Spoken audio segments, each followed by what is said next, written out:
रीनू प्रीति दोनों जुड़वा बहनें थी। उन दोनों बहनों की शादी एक घर में ही की जाती है। उन दोनों के पति भी बहुत अमीर थे, लेकिन अचानक रीनू के पति का बिजनेस टूट जाने के कारण उनका दिवालिया निकल जाता है। मैं ही बेवकूफ था जो मैं अपने बिजनेस पार्टनर पर यकीन किया।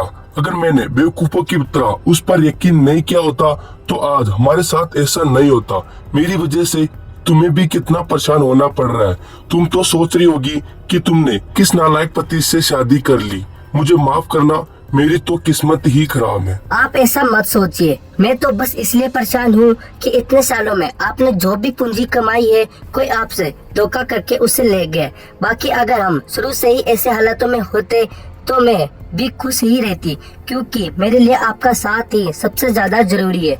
मैं तो बहुत भाग्यशाली हूँ जो मुझे आप जैसा पति मिला है। मैं कैसी भी हूँ, आप मेरी हमेशा रेस्पेक्ट ही करते हो। मैं जानता हूँ रीनू, तुम मेरे हर दुख में साथ रहने के लिए तैयार हो, क्योंकि तुम मुझसे बहुत प्यार करती हो।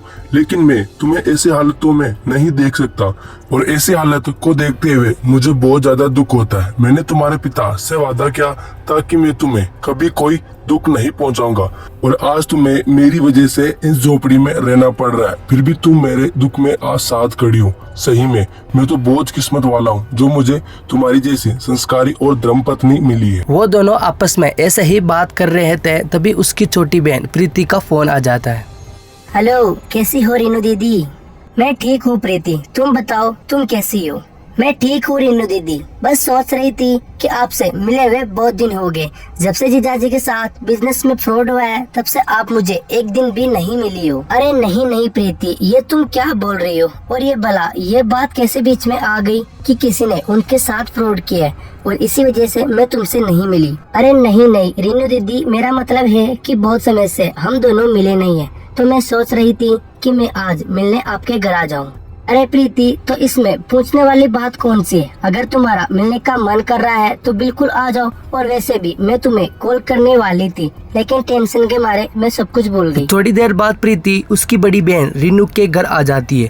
पहले तो शिवानी उसके पति के साथ एक बड़े से बंगले में रहती थी, लेकिन अब उसे छोटी सी झोपड़ी में रहना पड़ रहा था। और जब प्रीति ने रीनू को छोटी सी झोपड़ी में देखा तो मन ही मन में हंसने लगी। अरे क्या हुआ प्रीति, तुम इस तरह से अपने चेहरे पर थोड़ी थोड़ी सी स्माइल क्यों दे रही हो? माफ करना दीदी, लेकिन आप कहाँ थोड़े दिन पहले इतने बड़े बंगले में रहती थी, लेकिन अब आप इस छोटी सी झोपड़ी में रहते हो तो मुझे कुछ अजीब सा लगा। वैसे सब सच कहते हैं, जो इंसान की किस्मत में लिखा होता है अंत में उसे वही मिलता है। वैसे आपकी किस्मत में यह झोपड़ी लिखी थी और आपकी वजह से बेचारे जीजाजी को इतने बड़े बंगले से छोटी सी झोपड़ी में आना पड़ा। मुझे तो लगता है आपके चक्कर में ही जीजाजी कंकाल हो गए। ये तुम क्या बोल रही हो प्रीति? कम से कम बोलने से पहले कुछ सोच तो लिया करो। हमारे हालात पहले से ही गिरे हुए। तुम्हारे जीजा जी का बिजनेस टूट जाने की वजह से वो भी काफी ज्यादा परेशान है, और ऊपर से तुम ऐसी बातें कर रही हो। अरे दीदी, आप तो सीरियस ही हो गई। मैं तो आपके साथ मजाक कर रही थी। ठीक है, तुम यही बैठो, मैं तुम्हारे लिए पानी लेकर आती हूँ। रीनू प्रीति के लिए पानी लेकर आती है तो प्रीति पानी को पीते ही नीचे की ओर थूक देती है। अरे ये आप क्या लेकर आई हो? इतना गर्म पानी? मेरे लिए कम से कम मटके का पानी तो लेकर आ जाती। और आपके घर में ऊपर से एसी भी नहीं है। मेरा तो यहाँ बैठे बैठे बुरा हाल होता जा रहा है। अब मैं ज्यादा देर तक यहाँ नहीं रुक सकती। अरे प्रीति, तुझे तो पता ही है ना, तुम्हारे जीजाजी का बिजनेस टूट जाने की वजह से हमारे घर पर गरीबी का दौरा आ पड़ा है। इसीलिए हमारे घर में ना फ्रिज है ना और एसी, इसलिए मैं तुम्हारे लिए मटके का पानी लेकर आई। अरे यार, मुझे लगता है मैंने यहाँ आकर बहुत बड़ी गलती कर दी। इतनी गर्मी में आप दोनों कैसे रहते होंगे? ना तो आपके घर में ना फ्रिज है ना एसी है। मुझे तो लगता है मैं यहाँ पर ज्यादा देर तक नहीं रुक सकती। इससे अच्छा तो मैं आपको अपने घर ही बुला लेती। प्रीति, मुझे तो कुछ समझ में नहीं आ रहा, तुम हमसे मिलने आई हो या हमारे हालातों का मजाक उड़ाने? अरे मैं भला किसी के हालातों का मजाक उड़ाने क्यों आऊंगी? मुझे सिर्फ ऐसी लाइफ जीने की आदत नहीं है, तो बस मुझे थोड़ा सा अजीब लग रहा था। खैर, मैं यहाँ पर अब और नहीं रुक सकती, मैं अपने घर ही जा रही हूँ। अगर अगली बार आपको मिलना हो तो मेरे घर ही चला आना। चलो बाबा, मैं चलती हूँ, यहाँ पर तो बहुत गर्मी है। प्रीति रीनू को बोलकर ऐसा वहाँ से चली जाती है। प्रीति की बातों से रीनू को बहुत ज़्यादा ठेस पहुँचती है उसकी छोटी बहन किस तरह से उसकी हालतों का मजाक उड़ाकर वहाँ से चली गई। लेकिन 1 महीने के बाद प्रीति का फ़ोन रीनू को वापस आया और बोलती है, कैसी हो दीदी? मैंने सोचा आज मेरे घर पर आ जाओ। आज मैंने घर पर किटी पार्टी रखी है, तो आप आ जाओ, हम साथ में एंजॉय करेंगे। अरे नहीं प्रीति, मेरा आज कहीं भी जाने का बिल्कुल नहीं है। आज मैं अपने घर पर ही रहूंगी। अरे दीदी आ जाओ ना, एक तो हम 1 महीने से मिले भी नहीं है। मेरे सब फ्रेंड्स भी मेरी किटी पार्टी में आ रहे हैं, उन सब के साथ आपको बहुत मजा आ जाएगा। प्लीज दीदी आ जाओ। ऐसा प्रीति के बार बार बोलने पर रीनू उसकी किट्टी पार्टी में चली जाती है। तभी उसकी फैन प्रीति को देखकर, अरे प्रीति, तुमने अपने मीट को चेंज कर लिया क्या? पहले तो यहाँ पर शांता आंटी काम करती थी, लेकिन ये अच्छा काम करती है तो इसे मेरे पास भेज देना, मैं इससे अच्छी सैलरी दे दूंगी। अरे ये सब तुम क्या बोल रहे हो? ये कोई नौकर नहीं है, ये मेरी बड़ी बहन रीनू है। क्या ये तुम्हारी बड़ी बहन रीनू है? इसने ऐसे कैसे कपड़े पहने? जब किसी पार्टी में जाते हैं तो थोड़े ढंग के कपड़े पहन कर तो जाते हैं। इसे देखकर तो यकीन नहीं आ रहा कि ये तुम्हारी बड़ी बहन रीनू है। कहाँ तुम और कहाँ ये? अब वो जो कुछ भी है, लेकिन ये मेरी बड़ी बहन रीनू है।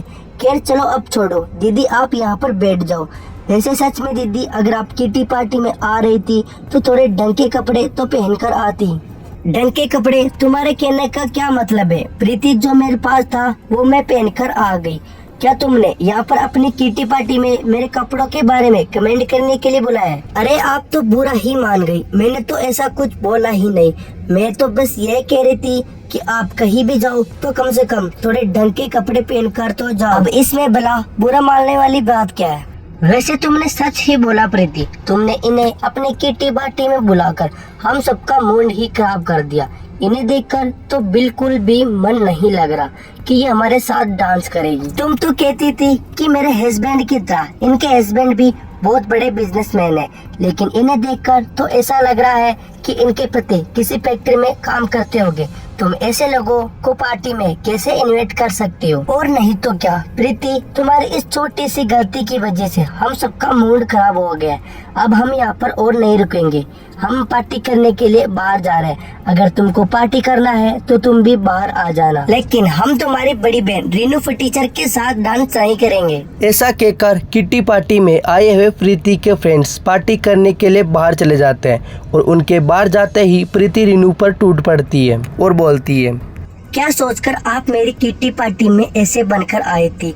अरे आपके पास कुछ बचा नहीं तो कम से कम मेरी इंसल्ट के बारे में तो सोच लेती। आपकी वजह से मेरी सारी फ्रेंड्स मेरी इंसल्ट करके चली गई। मेरा ही दिमाग खराब था जो मैंने आप जैसे गरीब टीचर को अपनी किटी पार्टी में इनवाइट किया। अरे आप तो इस पार्टी में आने के लायक भी नहीं हो, फिर भी मैंने आपको बुलाया। यही मेरी सबसे बड़ी गलती थी, सारी पार्टी की ऐसी तैसी कर दी। बस बहुत हो गया प्रीति, मेरे पति का बिजनेस छीन के गया। तुम लोगों ने अपने तो कुछ ही दिनों में औकात दिखा दी, लेकिन मेरी एक बात हमेशा याद रखना, इंसान का वक्त हमेशा एक जैसा नहीं रहता। जब किसी का वक्त बदलता है तो इंसान रंग से राजा, राजा से रंग कभी नहीं बनता। तुमने मेरे पति के बारे में बहुत कुछ बोल दिया, इससे ज्यादा मैं अब कुछ नहीं सुनूंगी। मैं जा रही हूँ, अब मैं तुम्हारे घर कभी भी पैर नहीं रखूंगी।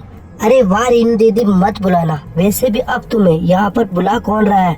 अगर तुम जैसे टीचर लोगों को मैं यहाँ बुलाती रही तो मेरी क्या इज्जत रह जाएगी। और वैसे भी तुम झोपड़ी में रहती हुई बहुत अच्छी लगती हो, तो प्लीज अभी तो यहाँ से चल जाओ और अपना मुंह मुझे वापस कभी भी मत दिखाना। प्रीति की ऐसी बातें सुनकर रीनू वहाँ से बिना कुछ बोले ही चुपचाप से चली जाती है। ऐसी बातें सुनकर रीनू के दिल को बहुत ही ज़्यादा ठेस पहुँचती है। अपमान का कड़वा की घूंट पीकर वो वहाँ से चली जाती है। लेकिन कुछ दिन बाद उनका समय फिर से पलट जाता है। रमन ने जो बिजनेस पार्टनर में फ्रॉड किया था वो उसे जीत जाता है, और वही दूसरी तरफ प्रॉपर्टी कमाने के लालच में इलीगल तरीके से काम करने की वजह से प्रीति के पति को पुलिस गिरफ्तार कर लेती है। पुलिस उनकी सारी प्रॉपर्टी और सारे बिजनेस को सील कर लेती है।